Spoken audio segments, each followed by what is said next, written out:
बंदौ गुरुपद पदुम परागा, सुरुचि सुवास सरस अनुरागा। अमिय मूरि मय चूरन चारो, समन सकल विरुद्ध परिवारो। मैं गुरु महाराज के चरण कमलों की रज की वंदना करता हूँ, जो सुंदर स्वाद, सुगंध तथा अनुराग रूपी रस से पूर्ण है। वह अमर मूल अर्थात संजीवनी जड़ी का सुंदर चूर्ण है, जो संपूर्ण भव रोगों के परिवारों को नाश करने वाला है। सुकृत संभुतन विमल विभूते, मंजुल मंगल मोद प्रसूते। जनमन मंज मुकुर मलहरणी, किए तिलक गुण गण वश करणी। वह रथ सुकृति अर्थात पुण्यवान पुरुष रूपी शिव जी के शरीर पर सुशोभित निर्मल विभूति और सुंदर कल्याण और आनंद की जननी है। भक्त के मन रूपी सुंदर दर्पण के मैल को दूर करने वाली और तिलक करने से गुणों के समूह को वश में करने वाली है। श्रीपद श्री गुरुपद नख मणि गण ज्योते, सुमिरत देव्य पृष्ठीय होते। दलन मोह तम शोष प्रकाशो, बड़े भाग उरयावै जासु। श्री गुरु महाराज के चरणों की नखों की ज्योति मणियों के प्रकाश के समान है, जिसके स्मरण करते ही हृदय में दिव्य दृष्टि उत्पन्न हो जाती है। वह प्रकाश अज्ञान रूपी अंधकार का नाश करने वाला है। वह जिसके हृदय में आ जाता है, उसके बड़े भाग्य। उघरहि विमल बिलोचन ही के, मिटहि दोष दुख भव रजनी के। सोझहि राम चरित मनि मानिक, गुप्त प्रगट जो जय खानिक। उनके हृदय के निर्मल नेत्र खुल जाते हैं और संसार रूपी रात्रि के दोष दुख मिट जाते हैं। एवं श्री रामचरित्र रूपी मणि और माणिक्य, गुप्त और प्रगट जहाँ जिस खान में है, सब दिखाई देने लगती है। यथा सुवंजन अंजित साधक सेठ सुजान, कौतुक देखत शैल बना, भूतल भूरि निधान सिया। वर रामचंद्र शंकर शरण। जैसे सिद्ध जनों को नेत्रों में लगाकर साधक सिद्ध और सुजान पर्वतों, वनों और पृथ्वी के अंदर कौतुक से ही बहुत सी खाने देखने लगते हैं। गुरुपद रज मृदु मंजुल अंजन, नयन यमियत दोष विभंजन। तहि करि विमल विवेक विलोचन, वर्णो रामचरित भवमोचन। महाराज के चरणों की रज कोमल और सुंदर नयनामृत अर्थात अंजन है, जो नेत्रों की दोषों को नाश करने वाला। उस अंजन से विवेक रूपी नेत्रों को निर्मल करके मैं संसार रूपी बंधन से छुड़ाने वाला श्री रामचरित्र का वर्णन करता हूँ। बंदौ प्रथम महीसुर चरणा, मोह जनित संशय सवरणा। सुजन समाज सकल गुण खानी, करऊं प्रणाम सप्रेम सुवानी। पहले पृथ्वी की देवता अर्थात ब्राह्मणों को चरणों की वंदना करता हूँ, जो अज्ञान से उत्पन्न सब संदेहों को हरने वाले हैं। फिर सब गुणों की खान संत प्रेम सहित सुंदर वाणी से प्रणाम करता हूँ। साधु चरित शुभ चरित कपासो अनिरस विशद गुणमय फल जाशो।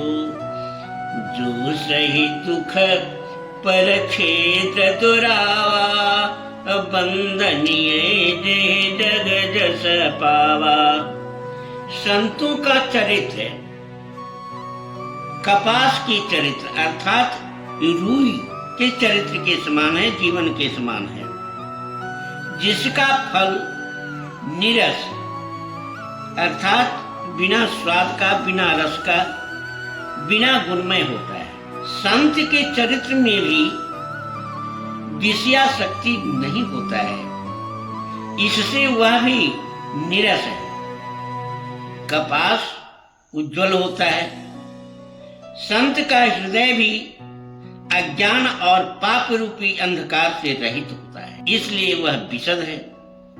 और कपास में गुण अर्थात तंतु होते हैं, इसी प्रकार संत का चरित्र भी सद्गुणों का भंडार होता है, इसलिए वह गुणमय। जैसे कपास का धागा सुई के किए हुए छेद को अपना तन से ढक देता है, अथवा कपास जैसे लोढ़े जाने, काटे जाने और बुने जाने का कष्ट सहकर भी वस्त्र के रूप में परिणत होकर दूसरों को गोपनीय स्थानों को ढकता है, उसी प्रकार संत स्वयं दुख सहकर दूसरों को छिद्रों अर्थात दोषों को ढकते हैं, जिसके कारण उसने जगत में वंदनीय जस प्राप्त किया है।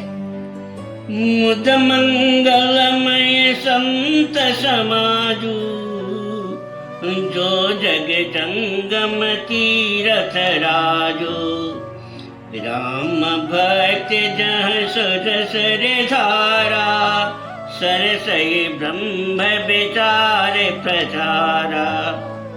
संतों का समाज आनंद और कल्याण में है, जो जगत में चलता फिरता तीर्थराज अर्थात प्रयाग के समान है, जहाँ उस संत समाज रूपी प्रयागराज में राम भक्ति रूपी गंगा जी की धारा है और ब्रह्म विचार का प्रचार सरस्वती जी। विधि निषेधमय कलिमल हरणी कर्म कथा रविनंदनी वरणी। हरि हरि कथा विराजत बेनी सुनत सकल मुद मंगल देनी। विधि और निषेध, यह करो और यह न करो रूपी कर्मों की कथा कलयुग के पापों को हरने वाली सूर्य तनया जमुना जी हैं और भगवान विष्णु और शंकर जी की कथाएं त्रिवेणी रूप से सुशोभित हैं, जो सुनते ही सब आनंद और कल्याणों को देने वाली होती है। बटु विश्वास अचल निज धर्मा तीरथ राज समाज सुकर्मा। सब ही सुलभ सब दिन सब देशा सेवत संसादर समन कलेशा। उस संत समाज रूपी प्रयाग में अपने धर्म में जो अटल विश्वास है वह अक्षयवट है और शुभ कर्म ही उस तीर्थराज का समाज अर्थात परिवार। संत समाज रूपी आदर पूर्वक सेवन करने से क्लेशों को नष्ट करने वाला है। अकथय लौकिक तीरथ रावो जय साध्य फल प्रगट प्रभाव। वह तीर्थराज अलौकिक और अकथनीय है अर्थात अवर्णनीय है। यह एवं तत्काल फल देने वाला उसका प्रभाव प्रत्यक्ष सुनि समझहि जन मुदित मना, माजहि अते अनुराग, लहहि चारि फल अछत तनु, साधु समाज प्रयाग सिया, वर रामचंद्र शंकर शरणम। जो मनुष्य इस संत समाज रूपी तीर्थराज का प्रभाव प्रसन्न मन से सुनते और समझते हैं और फिर अत्यंत प्रेम पूर्वक इसमें गोते लगाते हैं, वे इस शरीर के रहते ही धर्म अर्थ काम मोक्ष चारों पदार्थ पा जाते हैं। मैं जन फल पेखियत काला, काक होहि पिकब कउ मराला, सुनिया चरज करे रनि कोये, सत संगति महिमा नहीं गोये। इस तीर्थराज में स्नान का फल तत्काल ऐसा देखने में आता है कि जैसे कौवा कोयल बन जाते हैं और बगुले भी हंस हो जाते हैं। यह सुनकर कोई आश्चर्य न करे, क्योंकि सत्संग की महिमा किसी से छिपी नहीं है। वाल्मीकि नारद घट जोनी, निज निज मुख कहे निज होनी, जल चर थल चर नभ चर नाना, जे जड़ चेतन जीव जहाना। वाल्मीकि जी, नारद जी और अगस्त ऋषि ने अपने अपने मुखों से अपनी होनी अर्थात जीवन का वृतांत कही है। जल में रहने वाले, जमीन पर चलने वाले और आकाश में विचरने वाले नाना प्रकार के जड़ चेतन जितने जीव इस जगत में हैं, मति के रते गते भूते भलाए, जब जहि जतन जहाँ जहि पाए, सो जानव सतसंग प्रभाव, लोकहु वेदन यान पाओ। उनमें से जिसने जिस समय जहाँ कहीं भी जिस किसी युक्ति से, बुद्धि से, कृति से सदगति अर्थात विभूति, ऐश्वर्य और भलाई पाई है, सो सब सत्संग का ही प्रभाव समझना चाहिए। देवों में और लोक में इनकी प्राप्ति का दूसरा कोई उपाय नहीं। बिनु सत्य संग विवेक न होई, और राम कृपा बिनु सुलभ न सोई, सत्संगत मदमुद मंगल मूला, सोए फल सिद्ध सब साधन फूला। सत्संग के बिना बुद्धि नहीं होता है और श्री राम जी की कृपा के बिना सत्संग सहज में मिलता नहीं है। सत्संगति आनंद और कल्याण की जड़ है। सत्संगति सिद्धि प्राप्ति की फल है और सब साधन तो फूल है। सठ सुधरहि सत्संगति पाई, अपारस परस कुधात सुहाई, विधिवश सुजन को संगत परहि, मनि फनि सम निज गुण अनुसरहि। दुष्ट भी सत्संगति पाकर सुधर जाते हैं, जैसे पारस पत्थर की स्पर्श से लोहा सुहावना अर्थात सोना बन जाता है, उसी प्रकार से किंतु दैव योग से यदि कभी सज्जन कुसंगति में पड़ जाते हैं तो वे वहां भी सांप की मणि के समान अपने गुणों का ही अनुसरण करते हैं। अर्थात जिस प्रकार सांप का संसर्ग पाकर भी मणि उसके विष को ग्रहण नहीं करती तथा अपने सहज गुण प्रकाश को नहीं छोड़ती, उसी प्रकार साधु पुरुष दुष्टों की सत्संग में रहकर भी दूसरों को प्रकाश ही देते हैं, दुष्टों का उन पर कोई प्रभाव नहीं पड़ता है। निधि हरि हर कवि को विद्वानी, कहत साधु महिमा सकुचानी। सो मोशन कही जातन कैसे, साक बनिक मनि गुण गण जैसे। ब्रह्मा विष्णु शिव कवि और पंडितों की वाणी भी संत महिमा का वर्णन करने में सकुचाते हैं। इस प्रकार से जैसे साग सब्जी बेचने वाला मनियों के गुण को वर्णन नहीं कर सकता है, उसी प्रकार से पंडितों की वाणी संतों की महिमा का वर्णन भी नहीं कर सकते। बंधु संत समान चिता, अनहित अनहित नहीं कोई। अंजलि गत शुभ सुमन जिमी, सम सुगंध कर दूर। संत सरल चित जगत हित, जान सुभाव सनेव। बाल विनय सुनि करि कृपा, राम चरण रति देहु सिया। वर रामचंद्र शंकर शरणम। मैं संतों को प्रणाम करता हूँ जिनके चित्त में समता है, जिनका न कोई मित्र है और न शत्रु। जैसे अंजलि में रखे हुए सुंदर फूल,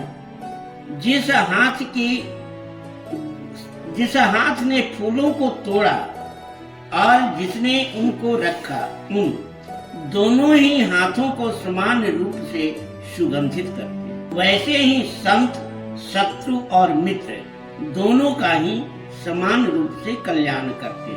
संत सरल हृदय और जगत के हितकारी होते हैं। उनके ऐसे स्वभाव और स्नेह को जानकर मैं विनय करता हूँ, प्रणाम करता हूँ। मेरी इस बाल विनय को सुनकर कृपा करके श्री राम जी की चरणों में मुझे प्रीति प्रदान करें। बहुर बंदी खलगन सते भाई, जो बिनु काज दाहिन उबाए। परहित हानि लाभ जिन के रे, उजरे हरस विषाद बसेरे।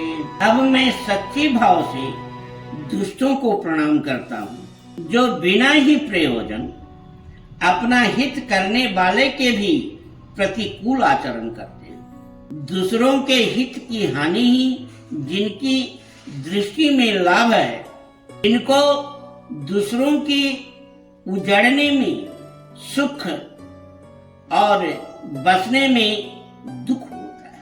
हरिहर दसरा के सराहु से, पर काज भट सहसवाहु से। जे पर दोष लखहि सहसा के, परहित घृत जिनके मन माखे। जो हरि और हर अर्थात विष्णु और शंकर की यश रूपी पूर्णिमा के चंद्रमा के लिए राहु के समान है। अर्थात जहाँ कहीं भगवान विष्णु या शंकर के जस का वर्णन होता है, उसी में वे बाधा देते हैं और दूसरों की बुराई करने में सहस्त्रबाहु के समान वीर हो जाते हैं। जो दूसरों के दोषों को हजार आंखों से देखते हैं और दूसरों के हित रूपी घी के लिए जिनका मन मक्खी के समान है, अर्थात जिस प्रकार मक्खी घी में गिरकर उसे खराब कर देती है और स्वयं भी मर जाती है, उसी प्रकार दुष्ट लोग दूसरों के बने बनाए काम को अपनी हानि करके भी बिगाड़ देते। तेज कृषानु रोष महिषेषा, अघे अवगुण धन धनी धनेशा, उदय के तसमहित सवही के, कुंभकर्ण शम शोवतनी के।